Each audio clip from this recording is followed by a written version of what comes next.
Hello, everyone, and welcome to the second day of the Renaissance of Meteor.js. How are you all today?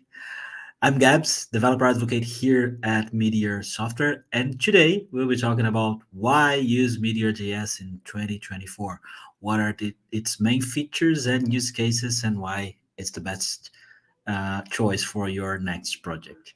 I'd like to say hi to everyone in the chat with us right now. We have one more time people from a lot of different places. We have Los from Berlin, we have Eduardo from San Diego, Vili from Norway, Miguel from Mexico, Vlad again one more time here. Vlad, how are you doing, man? From Romania, Maxime from France, Florida, really cool. Steph from South Africa, Raj from Bihar, Arnaud from Belgium. So a very we have people from all around the globe here. Really cool, guys. And I'd like to. There's a very good question here from Vili. He's asking, what is the version of Meteor you use in the most recent project? So he's already using version 3.0.0 beta. So who else is using the latest versions here? Who else is using Meteor 3 in production already? I'd like to know. Tell us your stories here and your use cases in the chat. Would love to talk about that more with you guys. So let's bring in here our guest today. We have one more time Fred, CEO of Meteorjs. How are you doing, Fred? Hello, I'm great. What about you? I am fine, man. So, there's one more person here in the chat to represent Brazil. Richard, how are you doing? I was feeling like a lack of Brazilians here. I'm happy that he's here. And we also today have Nacho Codonier, that is one of the developers of our car team at Meteor. How are you doing, Nacho? I'm fine. How are the audience? Yeah, Hopefully, the okay. audience looks excited here. So there's already some people responding to my question, saying, responding about the version of Meteor that they are using. We can get into it maybe, but it's nice that you are responding. A lot of people using Meteor here. Pretty cool. If you want to talk a bit more about what projects do you have, folks? Those ones in the chat that are talking about version, like what are you doing with Meteor? What kinds of projects you are developing? That would be awesome. So, as I was saying, today we're going to talk about the main use cases of Meteor, why use it nowadays. And I'd like to start by asking you two folks. I know that you're probably going to have some good things to talk about it, but what are the two main reasons like that you like to use Meteor.js in your projects, the two main features you could say you love about it? Yeah, I think there are many, but if I would choose two, I think I would say the built-in accounts. I think it's great that you don't have to worry about creating an authentication for your app, and you don't even have to pay to a service to have authentication ready for you, because this is very common nowadays. And the other thing, of course, I would say easy deployment, mainly if you're using Galaxy. Of course, if you're using other provider, it's also easy to deploy Meteor apps. But if you're using Galaxy, you can just run one command in the CLI, and then it's there. Or you can just set your GitHub repository or any Git repository to Galaxy, and then push to deploy. So I think those things are really great. And if you're using something else, you might have some issues or some challenges when you're deploying a full stack application. So you're deploying both sides very easily using Meteor. So when you say built-in accounts, what do you mean by that, Fred? I'm not sure if everyone is that is here with us understand what that means and what's the difference from other frameworks that do not have that. Yeah, built-in accounts means that we have inside the framework, inside the core. It's one of the core packages. It's about authentication, and basically you don't have to go to npm or atmosphere to try to find a good package, because it's already included inside Meteor. So you can build your authentication just calling some methods, like if you want to sign in using username or uh, email and password, you could just call a method like meteor login with password or login with username and password, and it's already there. So, and we also have integrations to third-party services, so you can easily add uh, authentication using GitHub, using Google or Twitter, any OAuth provider. This is something that I have a project that I use as an example that is called Simple Tasks. And there was an issue because someone was trying to add GitHub authentication there, and he had some issues. So I think I spent, I don't know, an hour, and then I added there and closed the issue. It was very easy. So I just had authentication using username and password, and in an hour I added GitHub authentication as well, just using everything that is included in Meteor. I think Interesting. about the account system, it's also worth to mention that there are UI packages as well for those that don't Serverless, like right? to design and do this kind of stuff. They can get for free some login and registration widgets for include them on their application. And apart from that, we talked about the authentication, but it's also authorization part. There are also community packages to manage user roles and other kind of stuff around account management. Yeah, yeah, and there's a discussion, and I think we should really discuss that to bring a roles package and authorization package to the core. I think that would complement and it would be a great addition to the core. Yeah, that's for sure. So about the two reasons I think I like Meteor the most, I would start saying that Meteor offers us a unified development platform with zero configuration. It's really easy to start a new project with. Just one command is behind that, and you can start coding immediately, and you can allow developers to actually focus on building features or building their products. So Meteor is also using a single language in this unified development environment, which is JavaScript. And for those who like TypeScript, they can also use it for describing their type interfaces. And with this code base, you can produce web applications, but you can also produce multi-platform experiences. Like you can deploy the applications to Android, iOS, and even to generate some desktop builds as well. So I think this is really beneficial for both developers and companies. For developers, they can specialize in a single stack. They can specialize in JavaScript and become a full stack JavaScript engineer. They can recycle all the knowledge all the time. And in the case of the companies, they reduce the need of having specialists on different platforms because they can hire first the full stack JavaScript engineers, and they can cut down resources, costs, and efforts to accomplish their projects. So this is one of the things. And the other thing will be the real-time capabilities.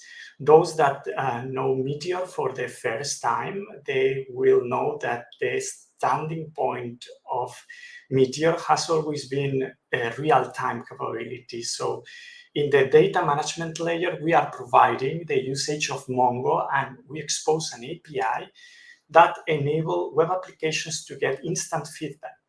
This is ideal for modern interactive applications like chat, notification system, messaging system, fast prototyping, everything that you can think of. And apart from that, and because of the years that Meteor has been working on, I can also say that these solutions can scale up. You can start with simple usage of real-time capabilities, but if your application needs more, you can also scale because we have been battle testing with it for a really long time. So yeah, this will be my 2 cents here. Thank you for that, Nacho and Fred. And we do have some comments from people here talking about their favorite features. But before reading them, I'd like to say that if you are here with us right now, thank you very much. Don't forget to hit the like button, subscribe to our YouTube channel if you haven't already. And if you have any questions, feel free to send them in the chat. If you're listening some noise, my neighbor decided to start to doing some noise right now. Pretty good timing. Thank you very much, neighbor. So ask your question in the chat. I'm going to talk to the guys a little bit more and then start reading your questions, okay? So Steph mentioned that one of his favorite features is latency compensation. Can we talk a bit more about that? What does he mean by latency compensation? Yeah, that also it's known as optimistic UI.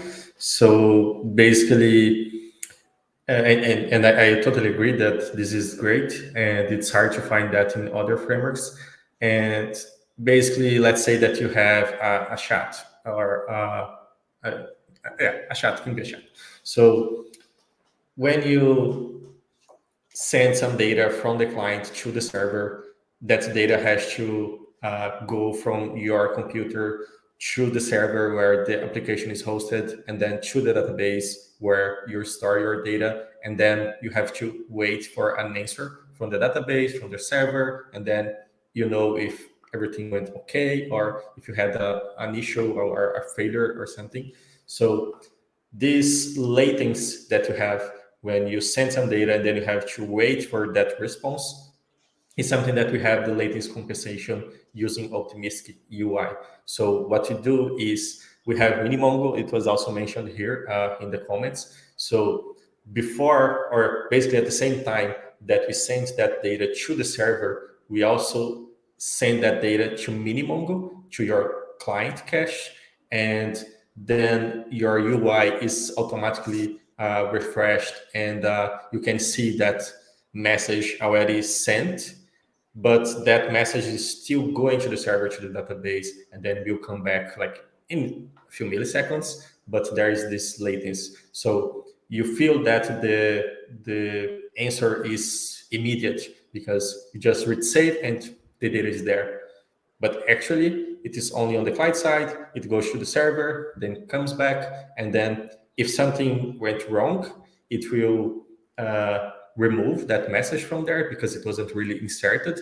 But this could be just a blink, like it's really quick, and usually everything is okay. Like the expectation is that that message will be inserted in the database. So that's why we are optimistic about that. So we hope that everything will go well, and we just show that message on the UI instantly. So basically, that is latency compensation and optimistic UI. Yeah, I would like to add something about this because I think this feature is above all really interesting for low-end devices experiences, like when you are in mobile, where you are probably having poor connection. This is going to make the app feeling fluid, responsive, and it will be a satisfaction for your end users for sure. So I really think this is a standout point from Meteor that not anyone knows about that, but it's good to bring it up. So good. So I see we already got some questions in the chat. Keep them coming, folks. I'm going to read them in a while. And I would like to ask you two, like not two things, but maybe one question in one. But what are the features that you think that people should know about that most people don't related to Meteor.js? Yeah, there's one that I think most of people know. But if you use Meteor in the past and then we just come back here, you might not know that we support basically any front end. So when Meteor was created, we had Blaze like built inside Meteor, and it was the only front end library that you could use. And today we support React, Vue, Svelte, Solid, and basically any front end framework. And this is really important because you have freedom to choose. Today, I would say the biggest frameworks, they are like embracing React, and not everyone likes React. So using Meteor, you have this capability or this freedom to choose whenever library you want to use in the front end. Yeah. And I would like also to add here that we have also provided to the community specific packages to integrate those front end with Meteor. Like if you think about React and React hooks, we are providing hooks specifically to manage all real-time API for you. So I think, we have been getting really good work into making these adaptations. So great. Okay, so Rasmus just commented here that he didn't know that we supported React and other front-end frameworks. Actually, this is something that a question that I listen to when talking about Meteor. I say, "Oh, I work at Meteor.js. It's pretty cool because of this and that." And they are like, "Okay, but why don't you use Vue.js or why don't you use React?" And I'm like, "Well, you can because people don't understand that Meteor is not only like a front end framework; it's a full stack framework. The purpose is different, right?" Yeah, yeah, and they're actually more focused on the back end, so that's why you can choose on the front end what we want to use. And we're talking about that. We want to improve more the back end side. And I was talking to Jan Custer, just a small spoiler. He's working in something really nice that it will be even more flexible to use Meteor in any front end library. So I think that's great direction we should follow. So I'd like to ask you one more question related to the features. That is, sometimes when I'm talking to other people about Meteor, some people will be like, "Oh, but that's kind of old framework. Like the features are not that good, and some features are underrated, and people don't know about them." In your opinion, guys, what are the most underrated features of Meteor? I'll let Nacho go first. Yeah. Okay. So yeah, I can think several, but one of the things about Meteor is that it applies isomorphic of code and data. What that means, you can describe your business logic on both sides, client and the server, and have maintained the same code in both directions. This is done thanks to our, for instance, in the case of the data layer, because we have on the client side Mongo implementation that is called mini Mongo, and it mimics the same behavior than the MongoDB server. So you can basically use the API, no matter if it is code from the client, from the server, and see the same behaviors going on. I think this is really cool because you can ensure consistent code, single point of entry on your functions, and this will be easy for you to coverage with tests or to have less errors. There is only one part of the code that is implied.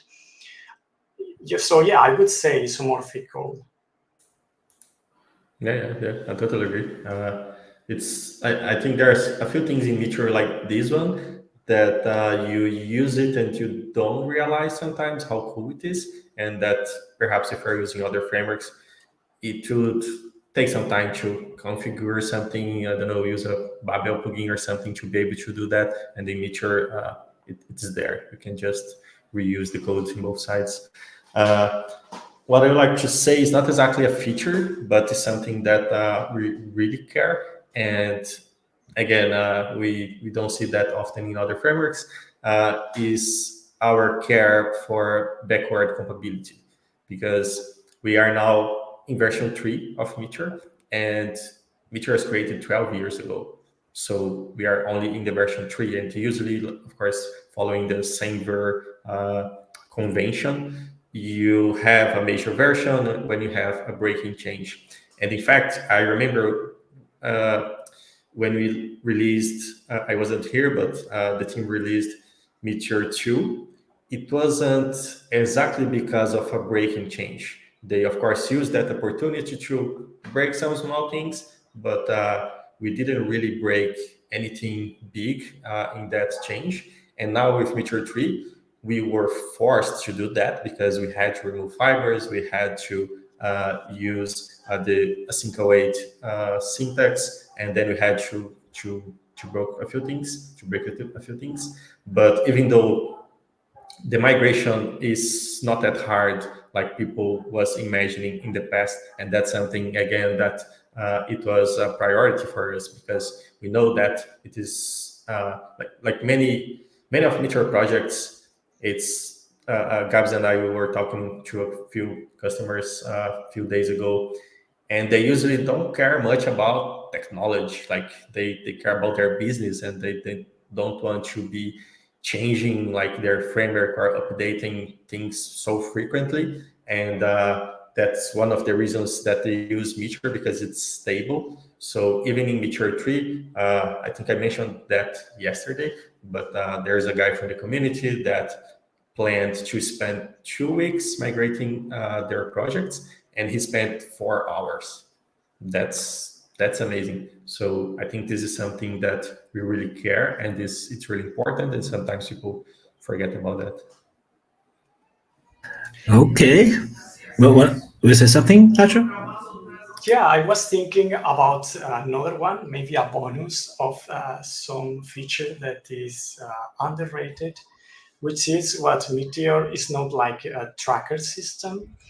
The tracker system basically allows you to describe dependencies between data sources and computations.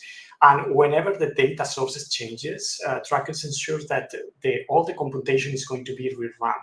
This is the core of Meteor, and other frameworks may be nowadays using what is called signals, which is really similar in the conception.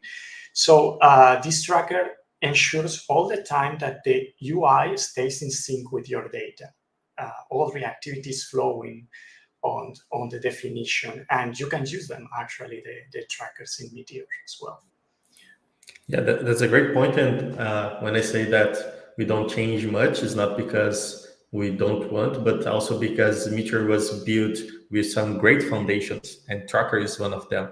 This is something that people are doing now, and like optimistic UI, you see. I don't know, biggest frameworks like trying to implement that now, and it was there on Meteor like long time ago. So we also don't change much because we have a great foundation. Of course, we want to evolve from there, but we have some characteristics on Meteor that I think it will be there forever because they're amazing.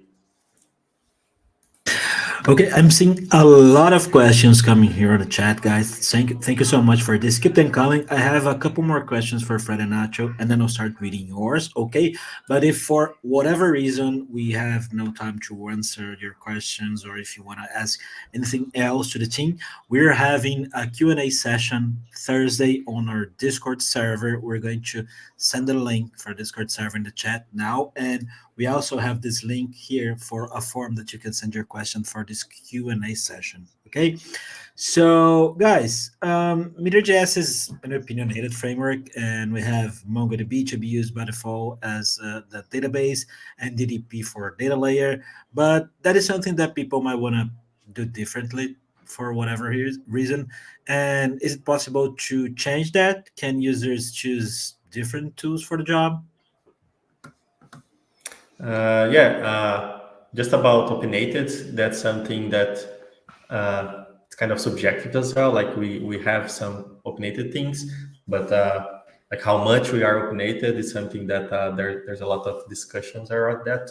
But yeah, we have some opinions, let's say, and that's another great thing about Meteor is that we don't limit you to use other stuff. So the data layer, for instance, by default, you use DDP. We have the PubSub pattern that you can use. You have Meteor methods, and behind the scenes, you are using WebSockets, right? And you're using the DDP protocol. But if you want to create REST endpoints, you can easily do that. There are a few ways that you could do that. And like instead of using DDP and WebSocket, we could use REST APIs.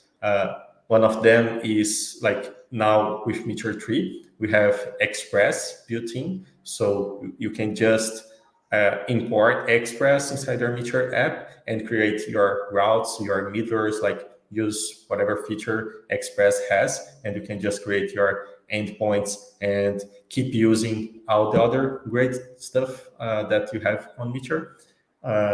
You can use GraphQL.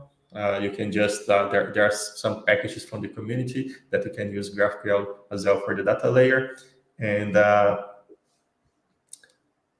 yeah, about the REST APIs, there are also packages that they basically transform your methods in REST APIs. So you don't even have to, okay, so I would use Express, so why I would use Express if I have a Meteor app? But there are many cases, like I work in many Meteor projects, and it's very common, for instance, that you have your main app that you use methods and PubSub and all of the Meteor stuff. And then you need to have an API for an integration with external services. So you can easily expose them as REST API. So that's one of the cases. So yeah, I would say we are very flexible, and in the data layer, it's one of those examples. Yeah, yeah, that is right. And about the point about Meteor being an opinionated framework, I think this is good in terms of those developers and companies that they just want to focus on deliver their products. They don't want to experiment too much with technology. They could have right away a lot of features and API for making their features happen. But if you don't like that, at the end, Meteor is built on the top of Node and the latest version. So you can import any NPM package that you like. You can integrate them there. Some examples Fred said about GraphQL. There could be also another option, which is I'm going to take the best of both worlds. I'm going to, for instance, use as SQL database for some reasons about, I don't know, could be performance or whatever is the specific use case. But then I'm going to use the API of Meteor to bring up the real-time capabilities. You can have that integrated and both working together. So this was the point I wanted to stress. So, yeah. Okay, so there's like more than one person that is talking about having to use if we can use apparently Rasmus is not a MongoDB fan, and like maybe this is like a dumb question, but would be possible to add all the real-time capabilities with other databases, like this is something that we could do. Yeah, technically speaking, yes, but it Yeah. would be a lot of effort. Mm. And there's a package from the community that you can use MySQL with Meteor, so you can do that already. Uh, I feel I feel a bit weird because if you use like something like MySQL in the to save your data, then on the front end you have to use mini Mongo with MongoDB syntax. So it's kind of awkward, but yeah, it's possible, and you can use, like, if you don't need the real-time features, you can use any database. Like you can just import, install Postgres library and use Postgres as you wish. But yeah, you would lose the real-time features and many great stuff that we have because we are integrated with MongoDB. And last thing about that, I would say, not only for him, but like for everyone watching, MongoDB has evolved a lot in the past couple of years. So I would say okay, I won't say that, but there's almost nothing you cannot, there's almost nothing you can do with other databases that you can't with MongoDB. So you have now transactions, you have many features that that MongoDB didn't have in the past. They have it today. So I would say for everyone to take a better look at MongoDB, because it's not only for prototyping. Actually, it's a great database for scaling. it's easier to scale MongoDB database than SQL database. So yeah, I think people should. I think that question about underrated features. I think MongoDB is a bit underrated. I think people should really learn more about MongoDB and see how great it is. Give it a chance, Rasmus. He also sent us another questions related to TypeScript. He's asking, how is the TypeScript support these days? Back in the day, Meteor was just JavaScript. Do you want to answer that one, Nacho? Yeah, we have support of the transpiler. You can basically code your applications using TypeScript without any hassle.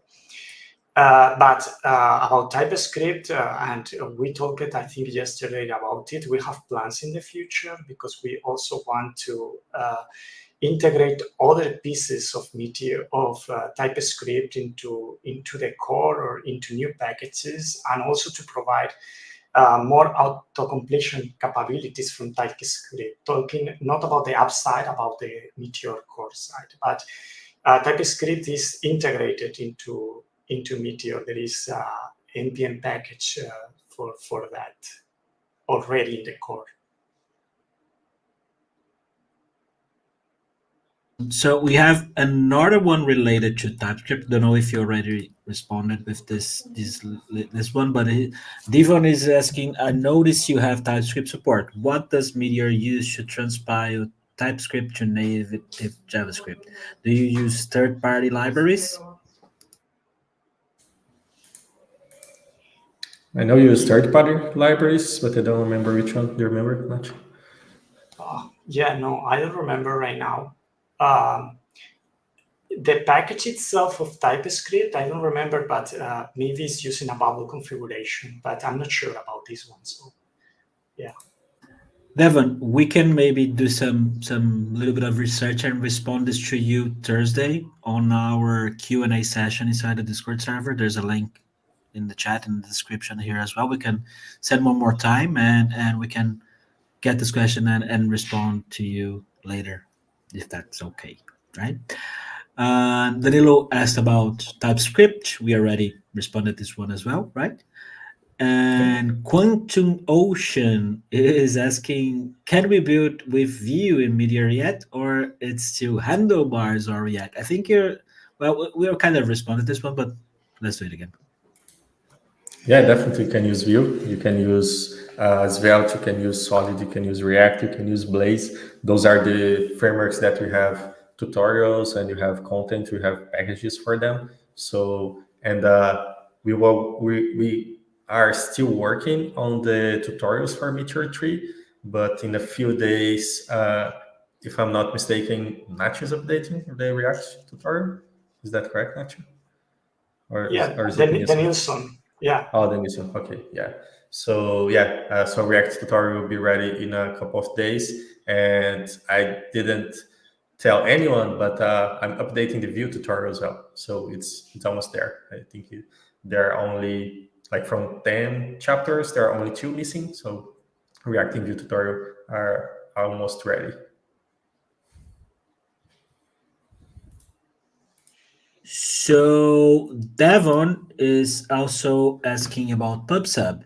Is the PubSub via real-time updates done inside an MQTT layer? I'm not sure. What is a MQTT layer, guys? You know, I don't know what that means. I think it's a protocol of communication. Okay. It's usually using embedded apps, but as far as I know, we don't use that at Meteor. Basically, like simplifying, we monitor the uplog table from MongoDB, and every time you insert something on MongoDB, you have a new register in that uplog table, and we monitor that uplog table.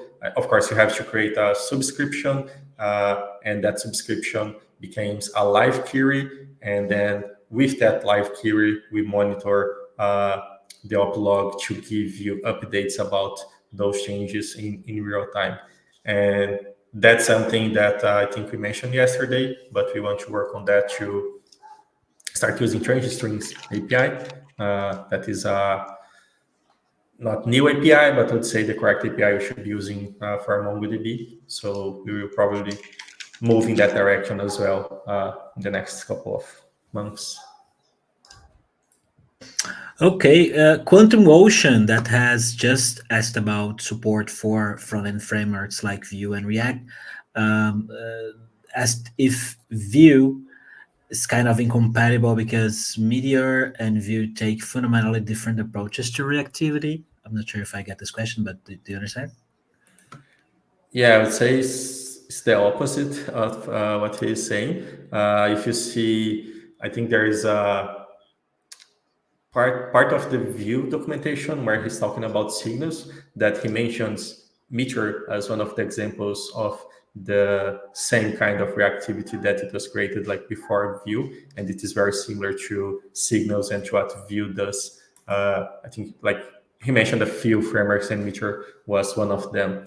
And yeah, like I said, I'm just updating the Vue tutorial. There is a Vue tutorial for version 2 that you can take a look, and it won't change much with version 3. Basically, we are changing the methods to be async, but other than that, Vue is compatible with Meteor. The integration we have is created in the first place by Acronym, that is part of the Vue.js core team, and now the community is also helping. We have Georgian also helping with some of those packages, but yeah, it's totally compatible. There are people using Vue and Meteor in production for quite some time.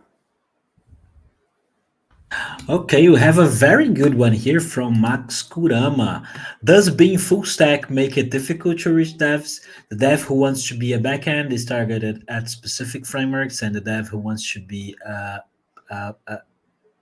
front end, I guess, is targeted at specific frameworks. So he's asking about. I think it's more a marketing related question, right? And how to reach specific devs. This is something that we actually been discussing, like how to talk about Meteor to the community and for devs, right? Yeah. Yeah, I don't know if Nachans to go first. Yeah. Or I So can. yeah, uh, I think it's because I don't understand well the question. So Yeah, He's I asking. try to answer what I understood, but I think basically it's like it's very common for developers when they start learning to code, they have to choose a path. Oh, I will be a front end Yeah, developer, front or end I or will back be end. a back end developer. So we are a full stack framework. So how people will find about us? So I that's a complex question because it's kind of philosophical, I'd say, but.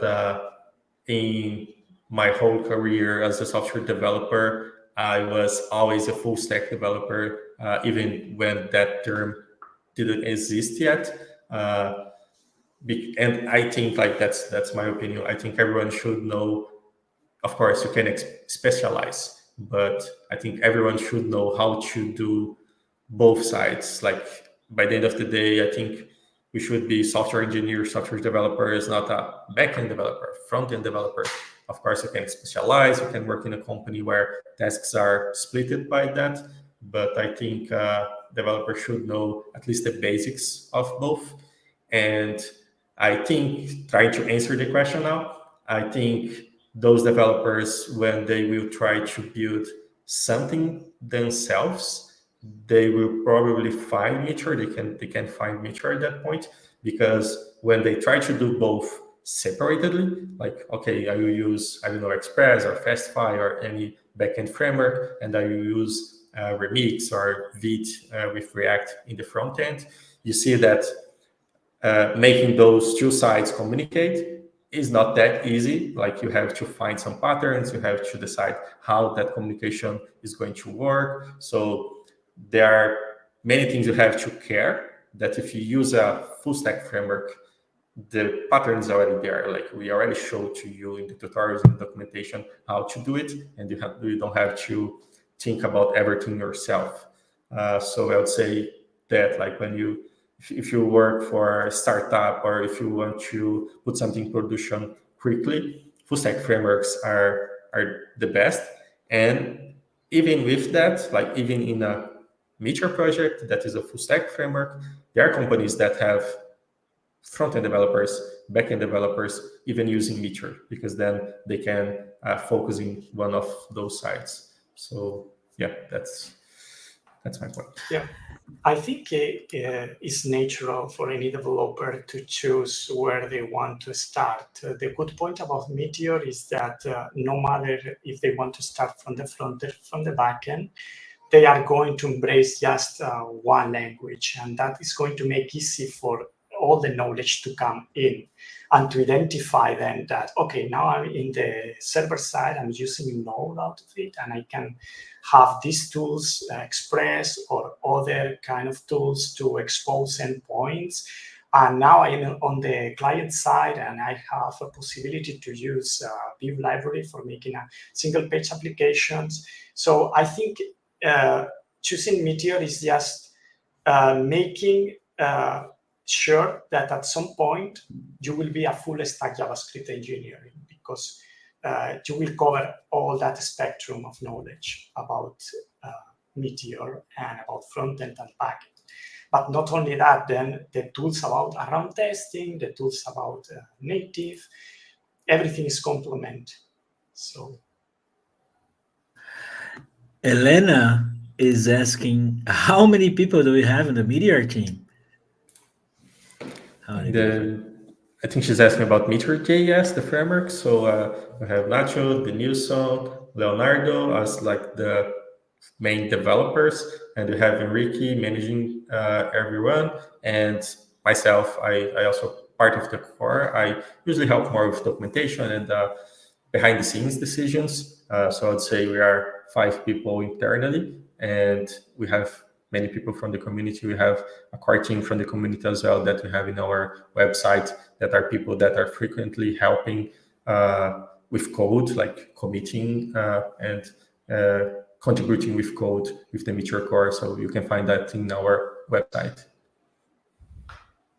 Yeah, if anyone that is here doesn't know, Meteor.js is an open source framework. So if you want to contribute, if you want to get involved, help us develop and, shape the future of the framework, you are more than welcome to do that. Go to our repository and, our Discord server, and we have a lot of things going on. You're more than welcome. Let's see here. What else do we have? So Mike Pfeiffer is asking, will you release a roadmap to get more feature parity with current MongoDB releases? Seems like Meteor is built around MongoDB, but it's always behind current releases. I think there are kind of two things there. I think we should explore more this MongoDB evolution and try to bring more stuff through Meteor. Not to be more compatible, because we are compatible, but perhaps are not using great things that we could be using from MongoDB. And about current releases, if I'm not mistaken, I think in the last 2 years, at least when I joined the company, I think we are always trying to follow the latest MongoDB releases. So if I'm not mistaken, we are already compatible with MongoDB 7, that I think is the latest one right now. So yeah, I think that's not a reality anymore. And our MongoDB driver, I think, is not the latest version, but I think there is a pull request from Storyteller or someone that is updating our MongoDB driver to the latest. But even with the current MongoDB driver, we are compatible already with the latest MongoDB version. We have one here from Arnaud. He's asking if there's any updates about the MongoDB aggregate feature. For now, we need to use raw collections, so we lose some reactivity. yeah, as far as I know, there are some packages from the community to cover aggregations with reactivity. So in the core, definitely, it's not supported yet, but there are some solutions on the community for that. I'm not sure if they will be compatible with Meteor 3 or they will need to be adapted as many other community packages has been doing. But I remember have been seeing several options already for covering that. Yeah. Yeah, There are packages, and they're small. Like I think we could easily take a better look at them, bring to the core or not. But they are small and easy to understand. Okay. David is asking about DX scaling and not only computational scaling. I'm not sure if I know what DX scaling means. That would be developer experience. Yeah. Uh, so this is something when we talked about yesterday about using Vite or changing our bundler. There are many things involved on that, and one of them is DX scaling. Because, like, if I understood correctly, this is the developer experience here when you are developing using Meteor. So then, hot reload is something that when your app gets big, then it gets a bit slow, the build time and things like that. So I think that's what is about developer experience, and that's something that we are looking to improve, changing our bundler. Or yeah, perhaps Nacho can talk a little bit about that, because he did a lot of research and also has a project using other things to build Meteor. So this is definitely something we are looking to it, and I think Nacho can talk a little bit more about that. yeah, definitely. This is on our roadmap. In fact, we have two of them, not only to adopt another bundler, but also a TypeScript part. I would say it encompasses also developer experience, above all, because we want to provide more typing, and that could help also the auto completions on the IDE level. So about modern bundlers, yeah, definitely.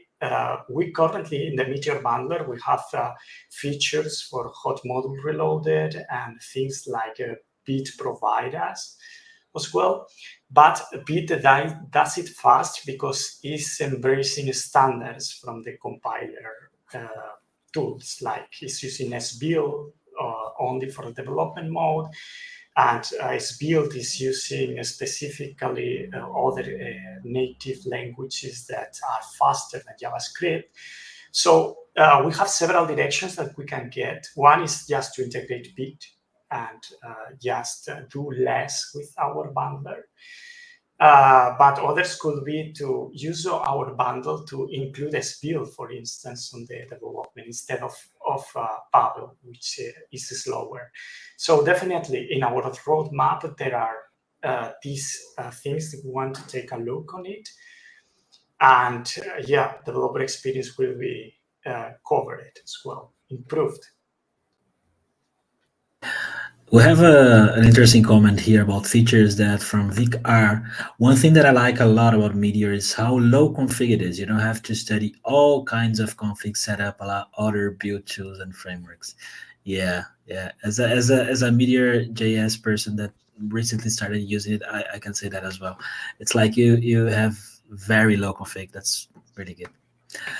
Yeah, it's close to zero configuration, I would say. I remember when Gabs were set up in his environment to help in a Meteor project that we have internally. I told him, yeah, just install Meteor and then Meteor run. The project is there, it's ready. And then we had an issue with a package that it was requiring some Python dependencies or something. I was like, yeah, that shouldn't happen. And then we look at that package, and Leonardo had another package that didn't require those stuff. So we just replaced that package. And then again, it was just install Meteor, run the project, everything's there, just start coding. Yeah, that's really good. So we have a question here from Roy. As account is part of the core, is account UI package include the UI for React 2? If not, is there an example for React? Yeah, it's not included. I think there's only for Blaze, but there are many examples. If you follow the tutorial, you can see there is a authentication step on the tutorial. And there is even a GitHub integration there, so you can build login with username and password, and also with GitHub. I have this project that I mention it often that is called Simple Tasks. If you open simpletasks.meteorapp.com, you can see it running and you can see the GitHub repository.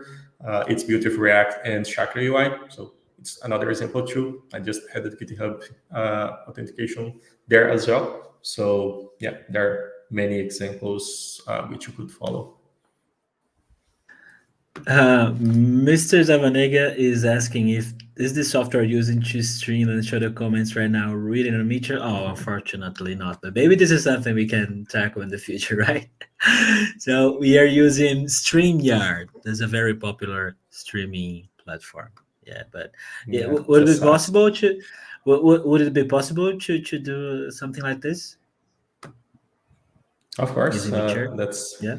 one of the best use cases. Oh yeah. Okay, maybe this is something I can think about later. Danilo is asking, what is Meteor.js response to the increase on serverless slash CDK slash Lambda expectations of the market? I guess expectations. Yeah. Yeah, I don't think we have a response, kind of a official response from that. I can share my own opinion that, and I will be quick because I don't want to say something wrong, but I think there are very specific cases that I like to use serverless, but personally, I don't like the way it is being used right now. That is like you build your whole application using serverless. There are many complications there. There are many predictability there, and like inside Meteor software, we use only for specific cases, and then we still use Node.js long running servers for most of it. But yeah, just reinforcing, we don't have a official response from that. We discussed in the past about making Meteor methods runnable on serverless, but that was just a quick and small discussion. Maybe that's something you could create a discussion on GitHub and see what the community thinks, and then Meteorjs core team could go there and participate as well. Yeah, on GitHub on our forums, we're gonna send the link to our forums as well. We Yep, have a lot Discord of forums. interesting discussions there. Yep, yep. And guys, we are running out of time. So if you that are here with us right now haven't already subscribed to our YouTube channel and hit the like button, please do that.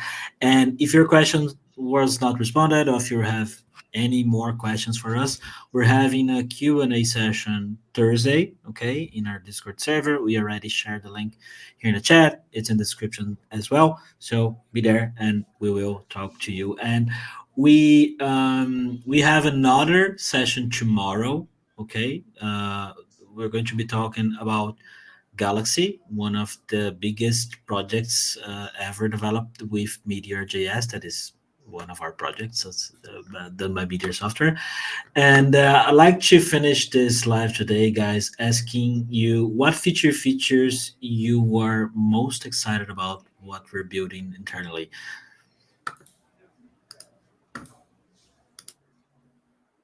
Yeah, I think I already mentioned, so I'll be quick. But for me, Vite integration is something that I'm looking to this for quite some time, and I I would love I would like also to add that there are packages from the community you can already use with Meteorjs, and you are thinking about how to integrate this to the core. But I think that this is the most exciting feature, and not because of Vite itself. Like I don't care about Vite itself. I care about the benefits that we will get from it. That is like the improved developer experience, PWA support, offline support, easily integration with other front-end libraries. So you have a lot of plugins that work with Vite that they instantly became compatible with Meteor. So there's a huge ecosystem around Vite. It is improving in each day, and I think once we have this integration into the core, it will be amazing. Yeah, definitely. Yeah. currently, any of those things can be done. For instance, PWA can be integrated in a Meteor project, and etc. But what Bit integrations can make is to make this process easier, and also to be delegating from a wider community as the Bit community is. So I really think that Meteor in the future should try to embrace and delegate more into existing tools that has an open source wider community to join forces into making the Versus tool stronger.